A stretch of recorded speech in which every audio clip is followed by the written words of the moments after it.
Good morning, good afternoon, good evening, depending on which part of the world you're joining us from. And welcome to this edition of the Kalpana Chawla Space Dialogue, uh, Space Policy Dialogue that is being organized by the Observer Research Foundation. This session is going to focus on India's space policy, looking back and looking ahead. We have a wonderful panel lined up for this. And as I think all of you know, India's space policy has been the subject of discussion and considerable commentary. In recent years, there's been a lot of activity that is taking place. New organizations have been set up. Just last month, there was the Indian Space Agency, Indian Space Association. I think that was inaugurated by Prime Minister Modi. And before that, also, we saw another entity coming into being called InSpace. So how does all this look? So maybe to start with, I will turn to Pradeep. Pradeep, you're based in Bangalore. You have a lot of activities. How do you look at the scene in terms of India's space policy?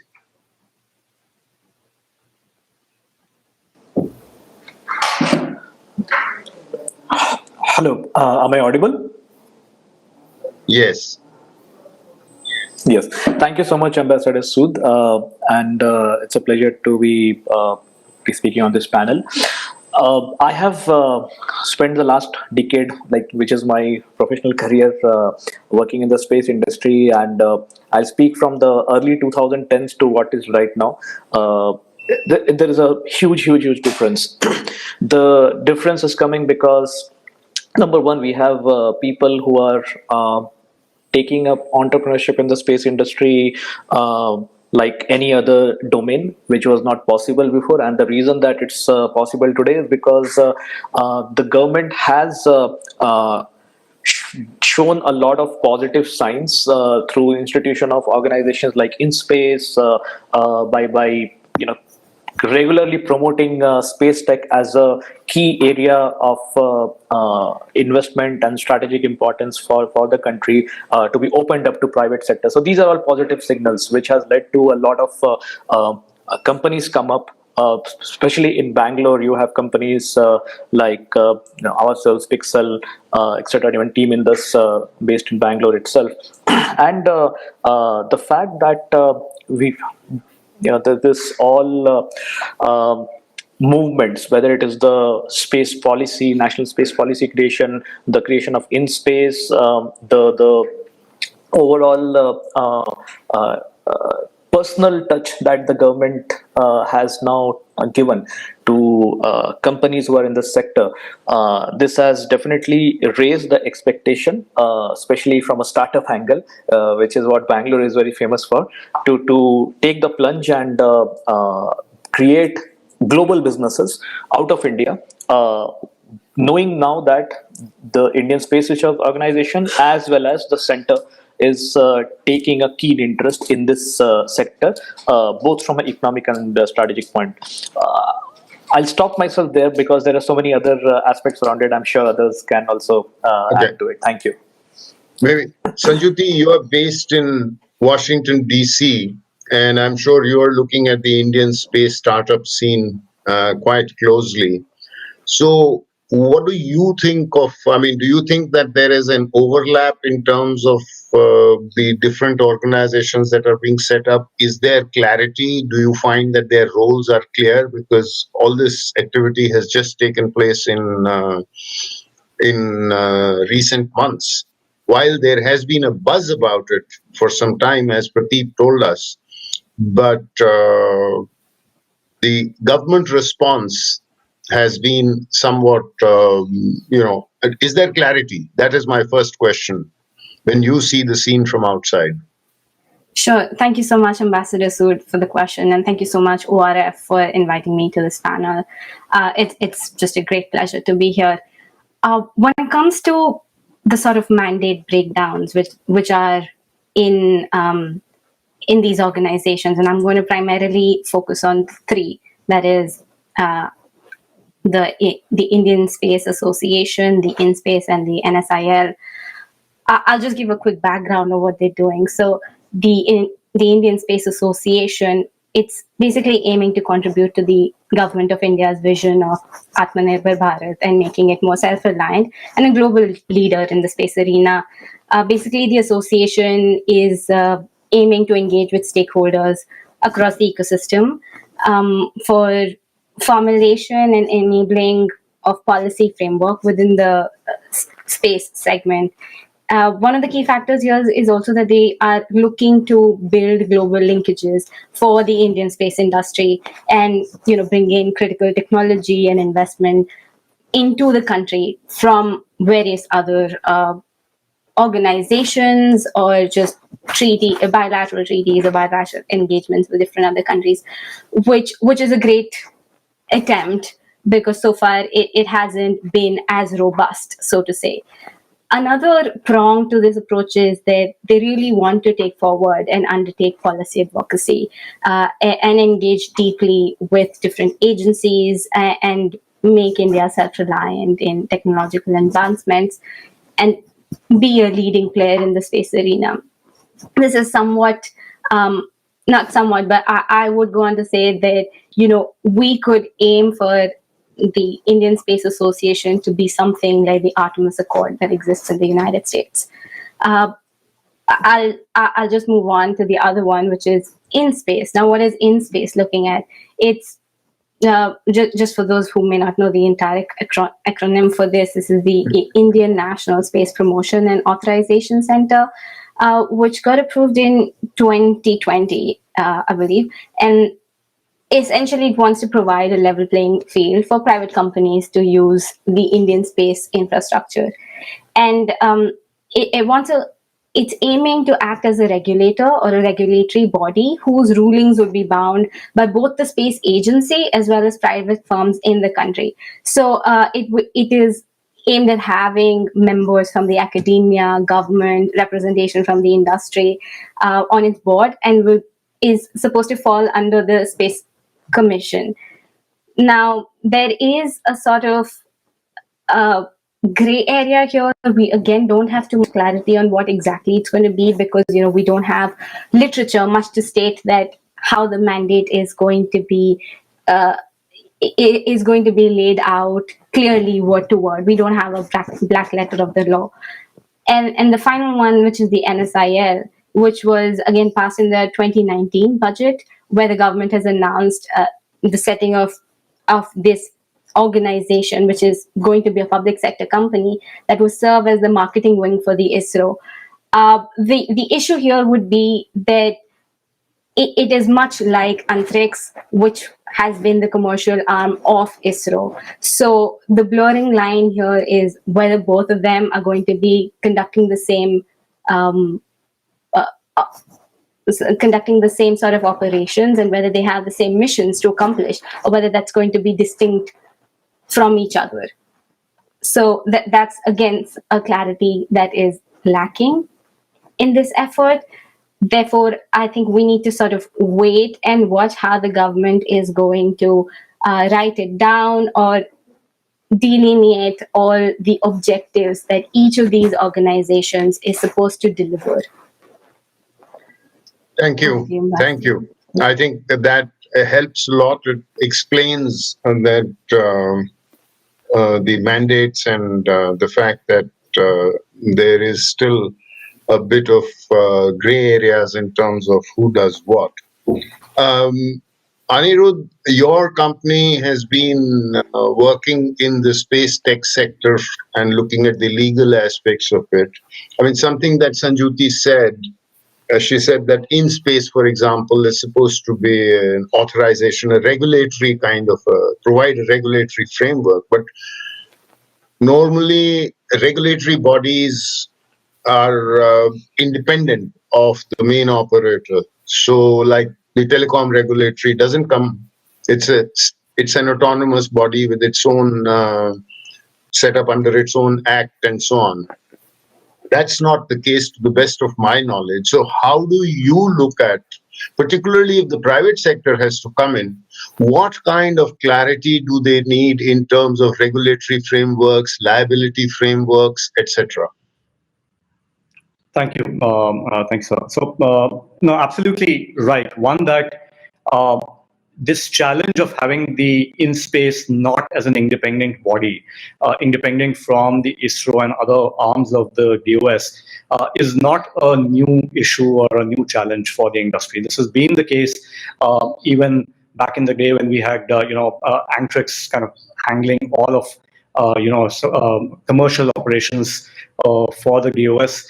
And the lack of the conflict of interest that is inherent when a regulator is also meant to is also the operator and the primary operator, in fact, for the country historically, as a result of which the private space industry has always found itself kind of taking a backseat, right? And it comes across in multiple different ways, right? So whether it is the inherent preference for Indian satellite capacity, and in fact, INSAT capacity over private capacity or foreign capacity, which has been a challenge. Working on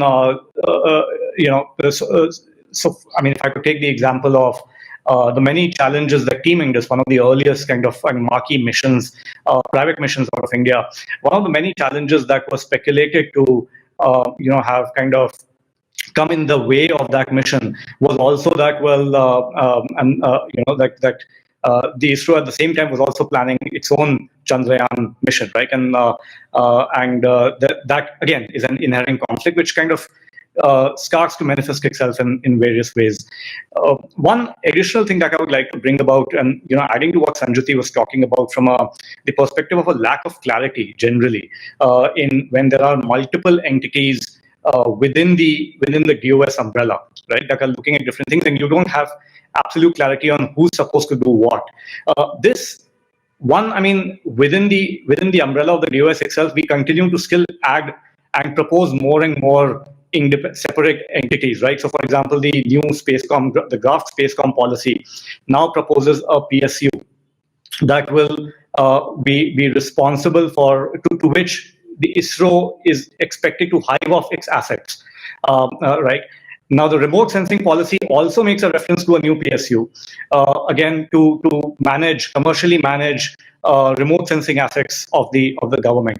Now, are they meant to be the same PSUs? Are they two separate bodies? How do they interact with the other arms of the DOS, etc.? Those are the kind of issues. And I think it would be very helpful to have all of these entities carved out as independent bodies. Then sorry for interrupting. You said they are going to be PSUs, which right. means that they will be controlled by the government. I mean, obviously, by definition. That's so right. Where does the private sector then come in? What kind of role is envisaged in that sense? So what has been spoken about is and that is where I think the buzz around it needs to be, kind of, we need to see how much of this buzz is actually going to translate on the ground in real kind of private sector participation. But we are making the right noises, right? Which is that there seems to be an emphasis to bring in the private sector primarily to lead commercialization of any kind of space opportunities, wherein the ISRO then takes a backseat on the commercial front and focuses more on things which are non-commercial in nature, where we are talking about issues of national security or national importance, etc., or research and development. But unless that clarity is actually articulated in the policy documents that are being floated around, which clearly is not the case, I doubt that is going to happen. One thing you said, and I'm now going to turn to Ajay. Ajay, you heard Anirudh say that ISRO focusing on national security. I mean, to the best of my knowledge, ISRO has always prided itself on being a civilian organization and not focusing on national security. In fact, when I was dealing with ISRO and ISRO came under sanctions by the US, for the ISRO Glav Cosmos deal dealing with cryogenic engines. Successive US chairmen were in contact with us at the Ministry of External Affairs, pleading the fact that they had nothing to do with missiles, that they were only dealing with space launch vehicles, satellite launch vehicles, and so on. And so therefore, this was a completely erroneous decision on the part of the US government. Anyway, that got resolved. But so, and as you saw recently, we also saw the setting up in 2019 of a defense space agency. And the Defense Space Agency will have its own satellite control center, will have its own imagery processing and analysis center. So clearly, are you seeing a separation in the sense with the coming in of the CDS, the integrated defense taking a bigger role, a more substantive chunk? How do you see, this security sector evolving? Thank you so much, Ambassador. I think you are right. There is a certain amount of a separation which is coming in. In fact, since you trace back the history, I'll just make a mention over here that globally, if you see, the space programs have been the offshoots of missile programs all over the world. But India is a pretty unique case where the space program and a missile program are entirely different. And we became a spacefaring nation as early as 1980s. So there is no commonality as such between India's missile program and India's space program, barring few scientists living organizations here and there. As far as Defense Space Agency is concerned, I think presently we need to factor in one of the most important development which has happened is in the year 2019, India conducted an anti-satellite test. I think all your rules, regulations, forecasts, your doctrines, everything which was in a pre-2019 era and what we are witnessing today, there has to be a certain amount of a difference, and that difference is appearing to be clear. As a stated policy, India is against weaponization of a space, and that policy even continues today, and to my mind, that policy should always remain in the same fashion. But at the same time, owing to certain amount of a security compulsions within the region, India needs to develop a certain amount of a deterrence mechanism, and that's one of the reasons why India went and conducted an anti-satellite test, which could be considered almost a debris-less test. So it was only to give a certain amount of an indication. If you trace back how India started using space technologies for the purposes of a military, I think we started in the year 2000 only when we launched the first technology experimental satellite. So ISRO has been assisting armed forces with its so-called dual-use technology by launching satellites which are in the domain of Earth observation or remote sensing satellites, which could be used both for the purposes of armed forces at the same time for the purposes of a civilian utility also. Now, with the establishment of a defense space agency, actually there was a demand for establishment of a space command, but government has not taken that step, and it has taken a step slightly behind it and established a defense space agency. But having said that, this agency has been now mandated to look at issues which are both related with using space for the military aspects, at the same time looking at the requirements of counter space capabilities. Thank you. I think Space Command will happen once the Defense Space Agency is able to build up its own expertise and build up its own assets.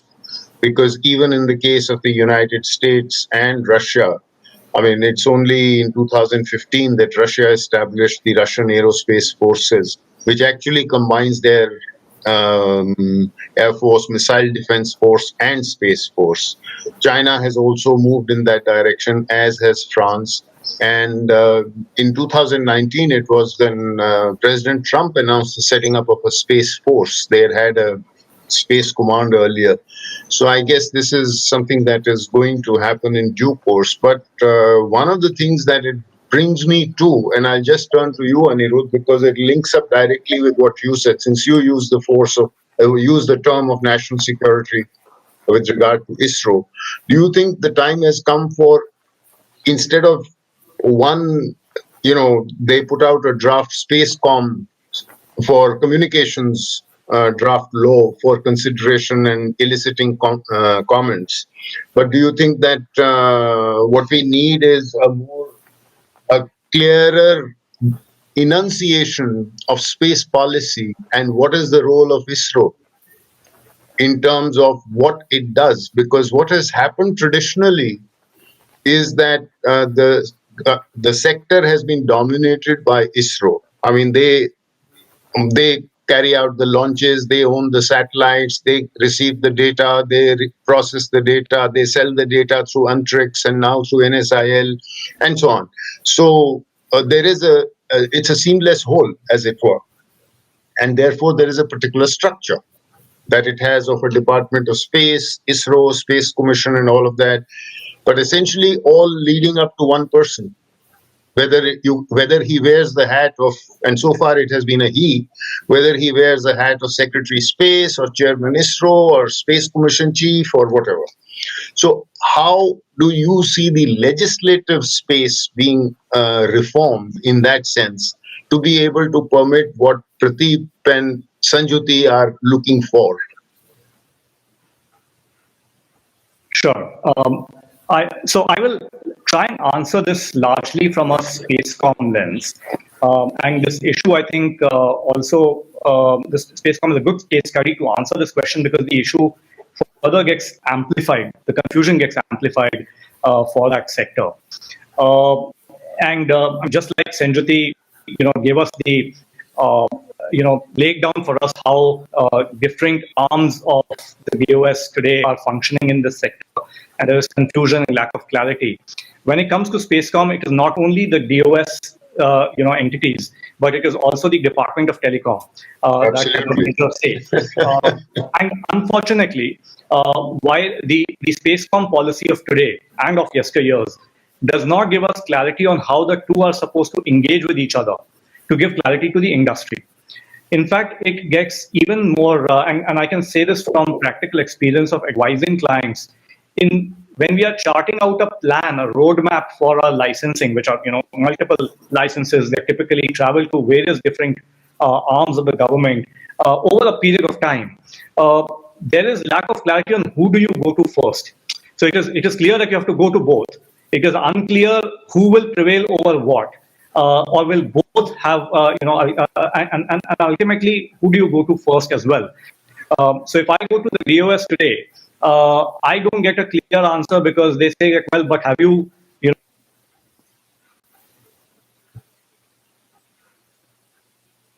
it's a.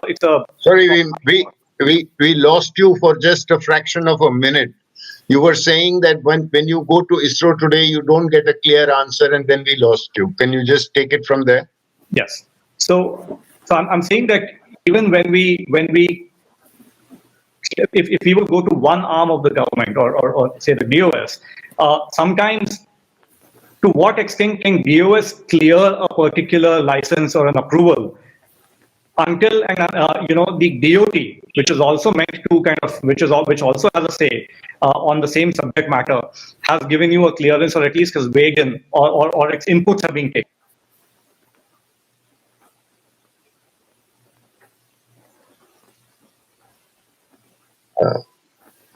Wait, is Anirudh? I think he got. Anirudh, can you hear us? We seem to be missing him.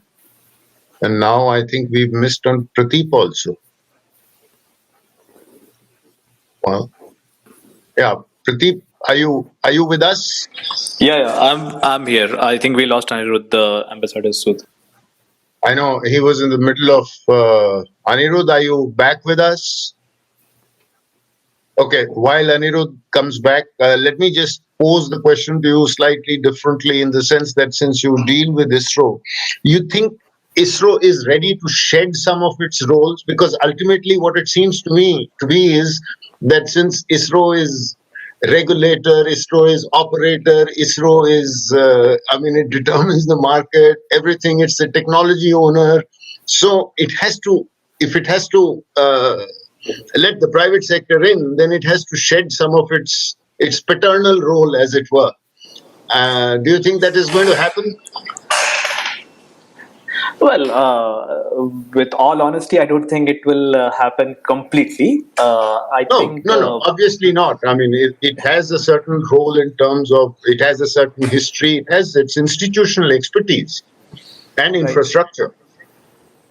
Right, absolutely. So there are certain places from which ISRO does seem to be taking a back step. For example, if you look at the downstream part, remote sensing services, so ISRO is not actively going and trying to attract commercial organizations to work with, because they are right now having a lot of G2G work. This is a change because NRSC, for example, used to take up both commercial and public sector work on remote sensing applications before. While this is not something like it's said in written in policy, it's more like an organizational directive, I think. So ISRO has also actively now promoted, and I'm not saying that it's core ISRO folks, whether it's the chairman Dr. Sivan or Dr. Somnath, all of them actively supported small launcher companies, which is great because see, while ISRO is also building its SSLV, even I think another launch vehicle is their nano version of it, NSLV. They do see a market big enough for more than one organization in India to service such kind of space transportation business, as well as they are looking to both partner and compete at the same time. Now, this is an interesting domain. It can be both harmful as well as supportive of the ecosystem, if I look at it like that. Meaning, because ISRO is willing to share its expertise and lending support, it gives a kind of credibility in the market for these companies, whether you are building satellite or launchers or etc. Whereas when you are competing also potentially with them, it does infuse some amount of insecurity, in my opinion, but in the business models are very different. I think if you look at companies like Agnikul, Skyroot, they are targeting more frequent launches, different form factors, etc. So there is going to be much more clarity moving forward, I feel, with the constitution of in space and more and more focus on these competing nature of ISRO as a organization, setting the regulations as well as doing commercial. I hope my answer is vague, but it gives you some indication of where things are going from our perspective. Yeah. Anirudh, are you back with us? I am. I'm sorry. Yeah. So I just switched the question a little bit. You heard what Pradeep had to say. Do you, you were giving us some examples from the Spacecom, and the fact that it is not just one department of space, but also Department of Telecom. And therefore, when you look at the internet, you not only have the broadband, but now you have satellite-based broadband, which is supposed to come in if we go by OneWeb and Starlink and all those plans and things like that. So, do you have any thoughts from where Pradeep left it? No, sure. And I would like to just add to what I was saying earlier as well, that the legislative the documents, the policy documents that we are seeing today, continue to add to that the confusion, or at least continue with the confusion that existed. While the DOS is making efforts in terms of releasing these policy documents, the DOT also, from time to time, you'll hear the news that is, starting its own separate or independent initiatives in the, they've for example, just early last year, I think, constituted the new technologies division as well. So I wish that, all in of the Department of Telecom, within the Department of Telecom. I see. Okay. So I wish, all these initiatives are welcome, but I wish they were all kind of coordinated, and so that's one thing. Now, the other thing is that this confusion gets amplified also because of some of the other policy documents we have in place, like the FDI policy. Now, the FDI policy talks about operation of satellites, for instance, 100% government approval. The telecom route, however, has just been recently liberalized. Great move, 100% automatic. But then there are certain kind of facilities, like, for example, if I want to set up a ground station infrastructure, right? Does that fall within the ambit of telecom? or does it fall within operational satellite, or neither? Right, and so that's lack of confusion. And for all these multiple large global companies that you just named, Mr. Sood, who are looking to come into India, will particularly bear the brunt of that lack of clarity under FDI policy. Then, if you look at the unified licensing regime within telecom, right, the existing categories of, say, VSAT, or or the other categories there, again, are not very well suited, I believe, for a lot of the newer applications that we are seeing today. Right. So again, if I were to take the example of setting up ground station infrastructure, do I necessarily, is it really meant to be regulated by under the VSAT regime, which was honestly contemplated at a different point in time for a very different kind of use cases, and along with it come various variety of, say, security concerns or other kind of concerns which are necessary for VSAT, or at least right, but may not play out in the same manner for a lot of the new applications I'm speaking of. So for example, if I'm looking at setting up satellite connectivity for IoT applications, right? Do I still require a VSAT license? Is it best regulated under that category? Maybe not. So those are the kind of things we are having to deal with on the in terms of the ambiguity that exists. Yeah. So Sanjuti, I mean, while you're welcome to comment on this as well as, but tell us a little bit, since you're based in the US. I mean, NASA was the pioneer in the 1950s and has maintained a leading role. But today you have the likes of Jeff Bezos and Elon Musk and a host of others who have entered the field. So, I mean, how is this loosening up taking place? Because once upon a time in the 50s and 60s, it was NASA. Absolutely. Thank you so much, Ambassador Sood, for that question. And just before I get to that, I just wanted to make one point in extension to all the points that Anirudh made, which were fantastic. But originally, to answer, like how ISRO is functioning, I think with all the organizations that have come about, like the Space Association or InSpace or NSIL, what ISRO is trying to do, I think the objective is to silo themselves, or just as ISRO, to be very focused on producing just like deep space missions or space flight programs, and to transfer all the operational aspects of satellites, rockets, and applications of such things to all of these other agencies, which is a great step towards more privatization. And the one common theme which exists with all of these extra organizations or PSUs, all the public sector companies that are coming up, that they want to encourage more private participation. But one issue which I find from this is that the government still wants to maintain this hand-holding activity to continuously go on. Now, this is my segue into answering the question that you particularly put across to me, where it comes to the US. Now, what we see in the US is, like companies that they have, or even the government has come to the sort of had this realization that, international communities or even the government is not forging as quickly towards forming of policies and regulations and frameworks as fast as the technology is evolving. So they just, in the attempt to, take forward their inventions or their discoveries, they like go ahead and conduct all these activities that are supposed to be conducted in outer space, and they make that move, and then suddenly the government gears up to say that, these activities are happening, and therefore we need to be more vigilant about the private sector engagements, and they like quickly form the policies and they pass it. And that's something that we saw with the previous government in the US. And like SpaceX was the game changer. They broke the last of the government monopolies, that is, with the difficulty in doing business of launching manned rockets. And I will also shift my focus from just the US and bring it more closer to home, that is China. Like the Chinese government too is finding like various avenues and ways to bring greater innovation to space projects by allowing more private activities and promoting competition between different space sector entities. And here, like the hand-holding effort has reduced or decreased to that effect, which is why it is allowing the companies to do a lot more. And by companies, I mean the private sector.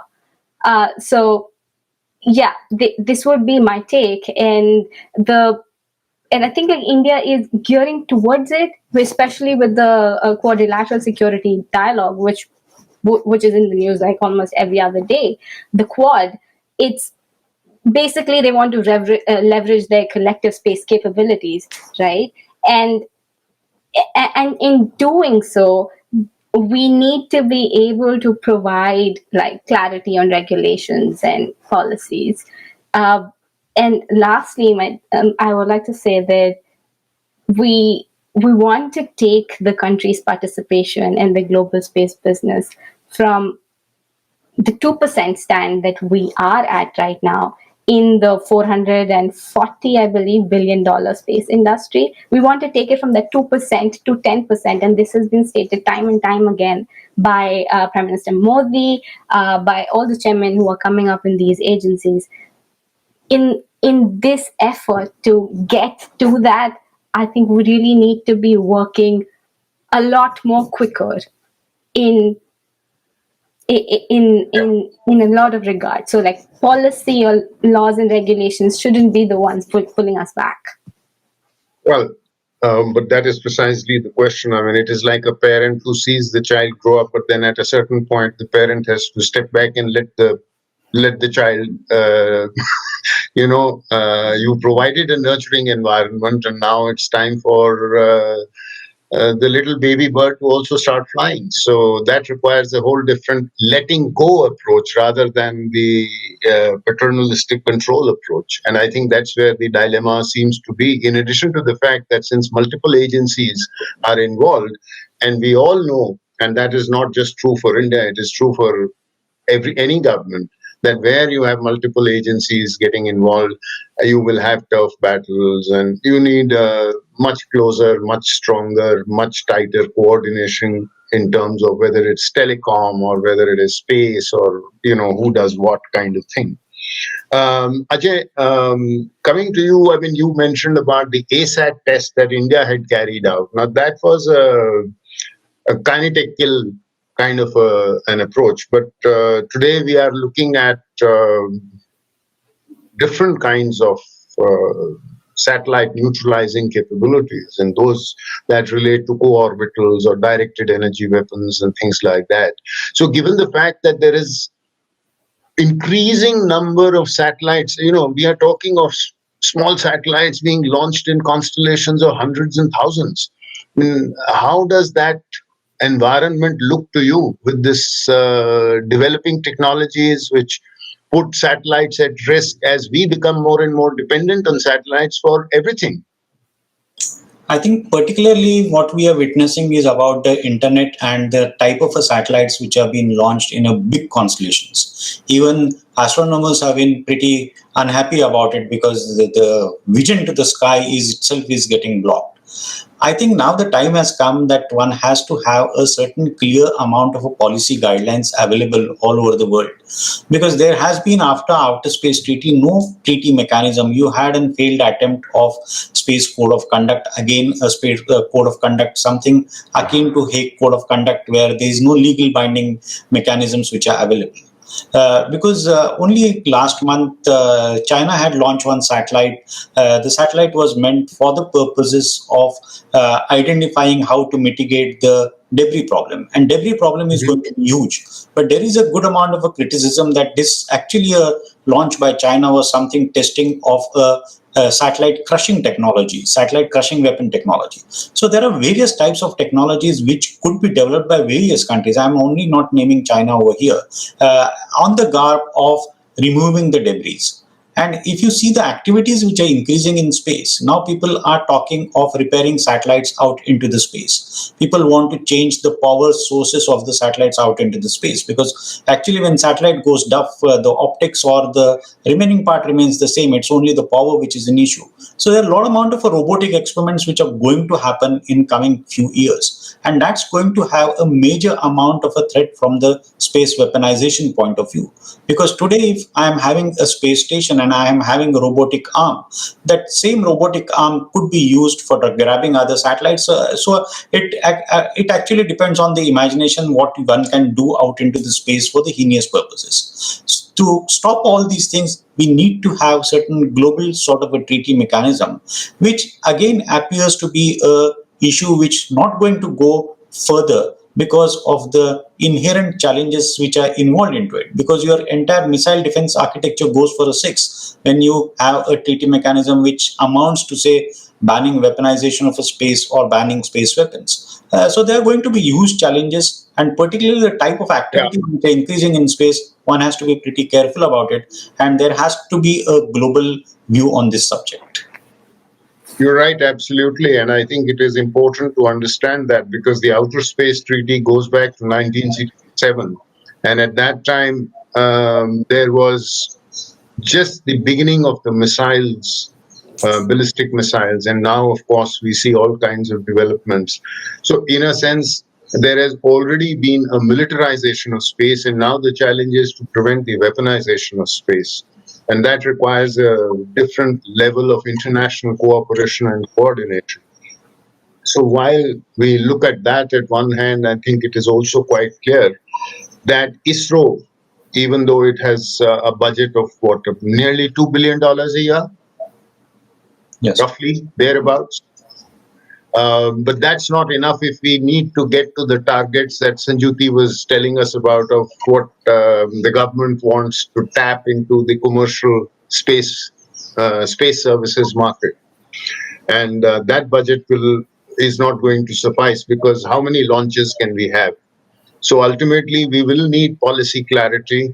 ISRO will perhaps have to accept that it has to be in the forefront of R&D, it has to be in the forefront of, let's say, manned missions and things like that.